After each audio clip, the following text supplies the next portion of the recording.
Congratulations on your acceptance to UC Santa Cruz. We are very excited to welcome you here in the fall as the newest class of UCSC Banana Slugs. This presentation is a requirement for all new international students, as it contains important information for you on how to maintain your immigration status while you're here at UCSC. In this presentation, we will start by introducing you to the Division of Global Engagement and the International Student and Scholars Services Office. Then we will describe the different types of advisors at UCSC, how to stay in F1 status and topics to be aware of, employment do's and don'ts, and information you need when traveling during the breaks. International Student and Scholar Services, ISSS, is a part of the Division of Global Engagement. In addition to ISSS, the division also includes global initiatives, study abroad, and global programs. Be sure to check our events calendar online throughout the year for various events, most including free food. We offer affordable trips to San Francisco, the Monterey Bay Aquarium, ocean kayaking, and so much more. While you're here at UC Santa Cruz, ISSS is here for you.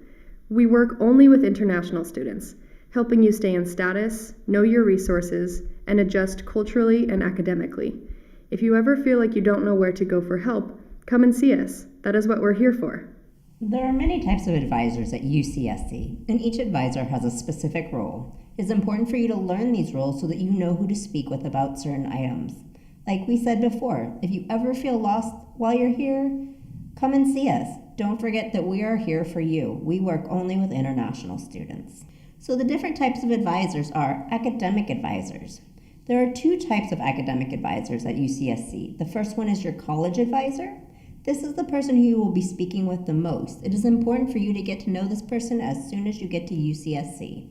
These advisors are at each of your colleges that you are affiliated with, and they are your best resource for academic directions and educational goals. They are also who you will want to speak with on questions on how to get enrolled, graduation, and pretty much anything academic related that is not specific to your major or immigration. Make sure you are meeting with the college advisor that is from your college you are affiliated with. The next type of advisor is the major advisor. Major advisors are the advisors that know the most about your major and the requirements for your major. You will want to speak with them for information on class enrollment, prerequisites, how to plan your course of study in order to declare your major, and anything else that you may have questions on. They can also assist in connecting you with faculty mentors and other educational opportunities directly related to your major. This is the most important advisor of the group, though we must say we are slightly biased as we are the international student advisors giving this presentation. As mentioned before, ISSS advisors work with only international students. Thus, when you come in, you don't need to tell us you're an international student, as we already know this, and we welcome you all to come and speak with us. We are here for you. We want you to succeed, and we want to be there to answer questions and to be a resource for you. Our primary role is to make sure you stay in status and compliant as an F1 visa holder. So whether it be discussing travel, program extensions, employment, or updates to your funding, we are here. We are also a place that you can feel safe and comfortable speaking about cultural items, academic struggles, or just to talk about life in general. Also, if you ever have a restaurant that you really enjoy, make sure to come and tell us about that too. Our advisors love eating around town. We're excited to have you all here and look forward to meeting with you. Remember, if you feel lost and just don't know where to go or who to come and talk to, come and see us at ISSS. We always love speaking with you all. Staying in status. As an international student, you have additional rules and regulations you need to be aware of. This part of the presentation is imperative for you to listen to and understand, and it is your responsibility to make sure you are aware of the rules and follow them so you can remain in the U.S. and at UC Santa Cruz. The basics. Full-time enrollment is 12 units each quarter. This means you must be enrolled in at least 12 units every quarter. You are welcome to take more, but you cannot take less, and you cannot drop below 12 units without approval from ISSS. If you are enrolled in less than 12 units, you are not maintaining F1 status. As a result, you could have your status terminated and have to leave the U.S.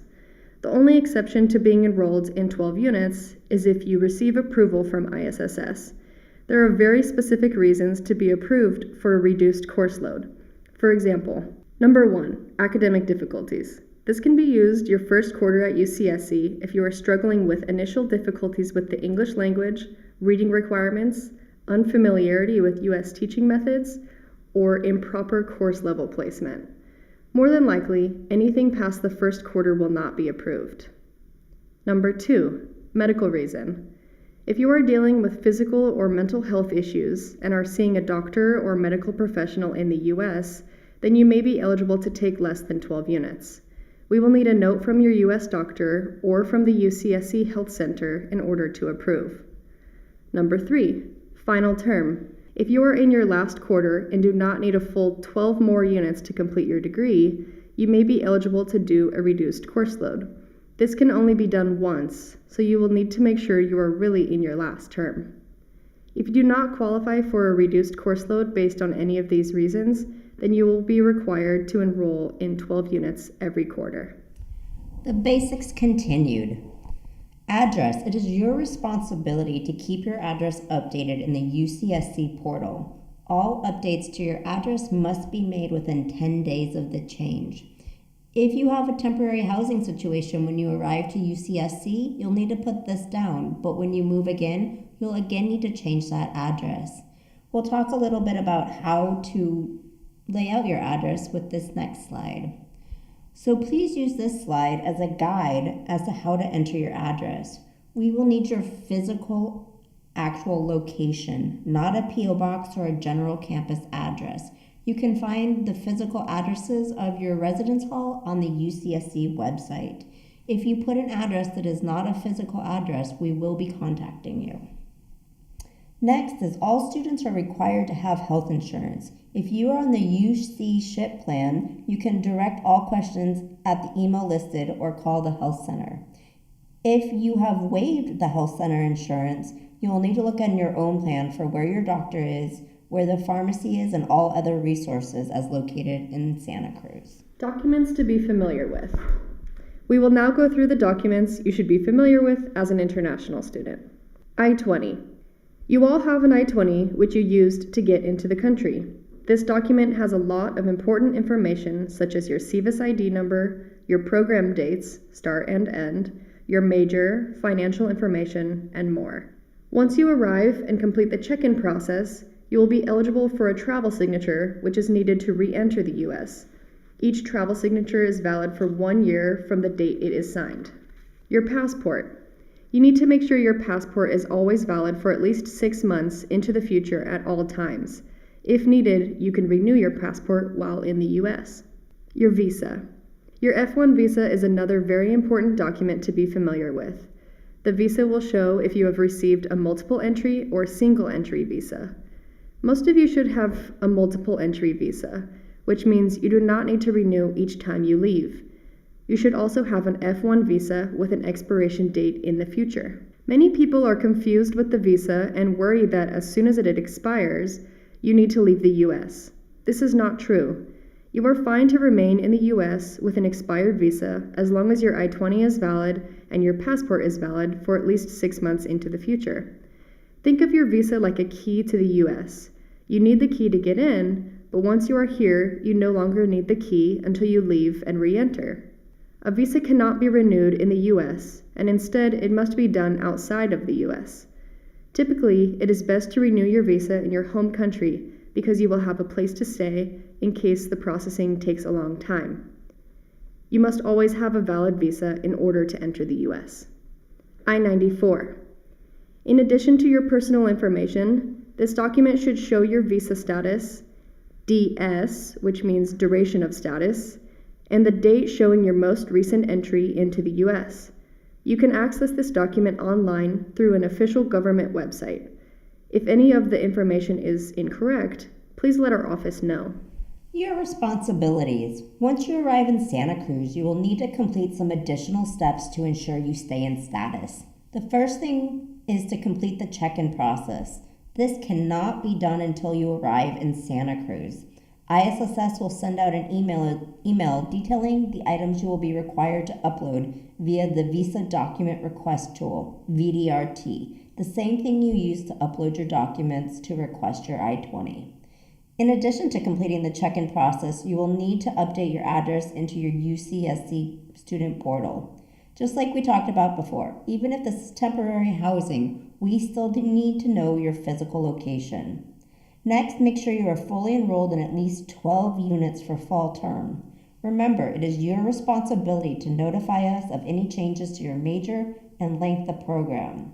Please make sure to always read your UCSC email, and when you send emails to anyone on campus, always make sure to include your full given name and your student ID. This is the number on your ID, not the letters for your email. The information allows us to more quickly answer your questions and make sure we are replying to the correct student.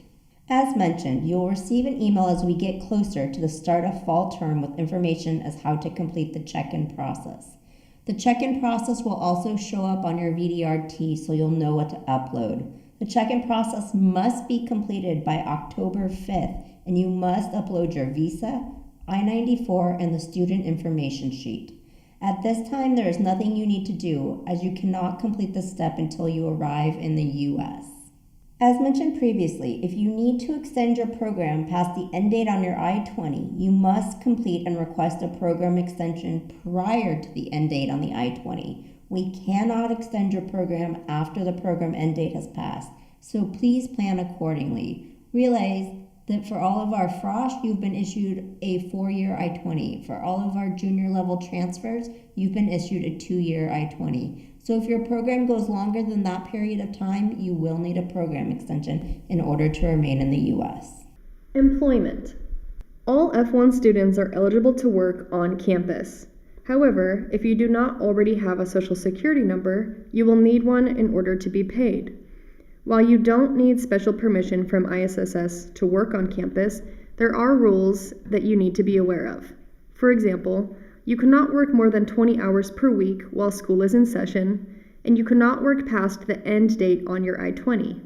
However, the job you choose on campus is flexible and can be in any field, including jobs that are not related to your major.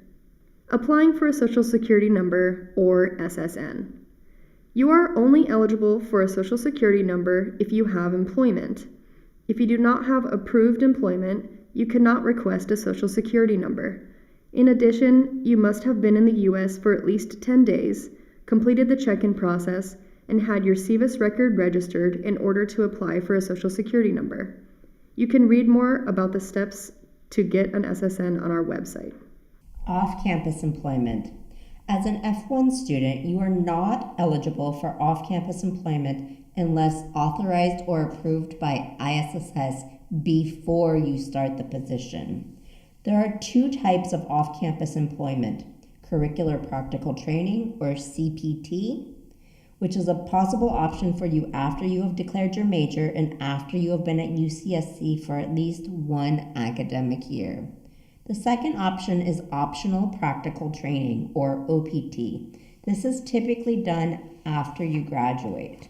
To talk a little bit more about CPT. CPT, as mentioned before, is a possible option for you while you are a student here at UCSC.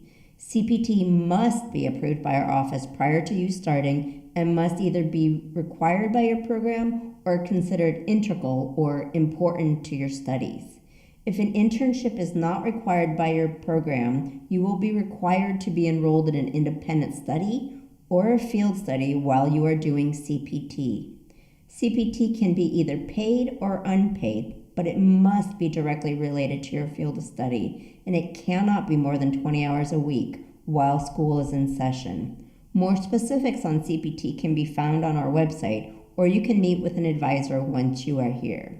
Please remember, most of this information that we are discussing today can be found on the website. Use that as a resource. Check those a lot of times because you can get your questions answered there and not even have to email.